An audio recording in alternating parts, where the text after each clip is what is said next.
আসসালামু আলাইকুম। আজ ধান চাষ প্রস্তুতির প্রথম কাজ হিসেবে আমরা সেচ দেওয়ার জন্য মোটর নিলাম, কারণ আমাদের যে চাষের জমিগুলো আছে এগুলোতে ভালোভাবে পানি দিতে হবে। পানি ভালোভাবে দিলে সুন্দরভাবে আমাদের যে চাষের যে জমিটা আছে এটা চাষ দিতে পারবো এবং এটা থেকে ভালোভাবে মাটি উঠবে। যত চাষটা সুন্দর হবে আপনার চারা রোপণটা ততটাই সুন্দরভাবে হবে। তো আমাদের যে প্রথম পর্যায়ে কাজগুলো ছিল সেগুলো কমপ্লিট করার চেষ্টা করতেছিলাম ইনশাল্লাহ।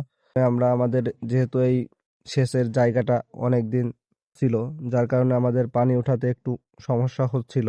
তো ইনশাল্লাহ আমরা উঠাই ফেলি। উঠানোর পরে যে জমিগুলো আছে আমাদের সেচের মাধ্যমে আমরা যে সকল জমিতে পানি দিয়ে থাকি ইনশাল্লাহ সব জমিগুলো ভিজিয়ে রাখার চেষ্টা করব একদিন আগে।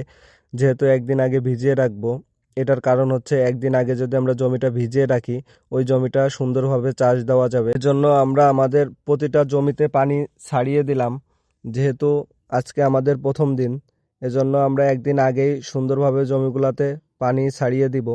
তো ছাড়িয়ে দেওয়া আমাদের গুলো আছে, তো দেখব যে সব জমিতে সঠিকভাবে পানি যাচ্ছে কিনা। যেহেতু আমরা একদিন আগে এই জমিগুলাতে পানি দিয়ে রাখছিলাম, সেহেতু এই জমিগুলা চাষ দেওয়ার সময় খুব একটা পানির প্রয়োজন হয় না এবং চাষটাও সুন্দরভাবে হচ্ছিল। জমিগুলাতে সুন্দরভাবে চাষ দেওয়ার চেষ্টা করব। প্রথম দিন এক চাষ দিবে, একদিন পানি দিয়ে রেখে দিব, আবার ওই জমিটাই আবার চাষ দিব।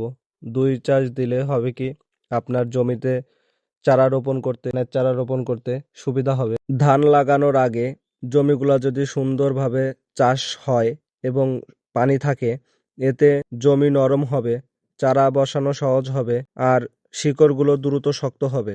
ধানের যে চারাগুলো আমরা রোপণ করব এই শিকড়গুলো দ্রুত শক্ত হবে এবং ধানটা ভালো হবে ইনশাল্লাহ। পরিশ্রম করলে ফল আসবে ইনশাল্লাহ। তো আজকের ভিডিও এ পর্যন্ত। আপনারা যারা আমাদের চ্যানেলে নতুন অবশ্যই আমাদের চ্যানেলটি সাবস্ক্রাইব করবেন।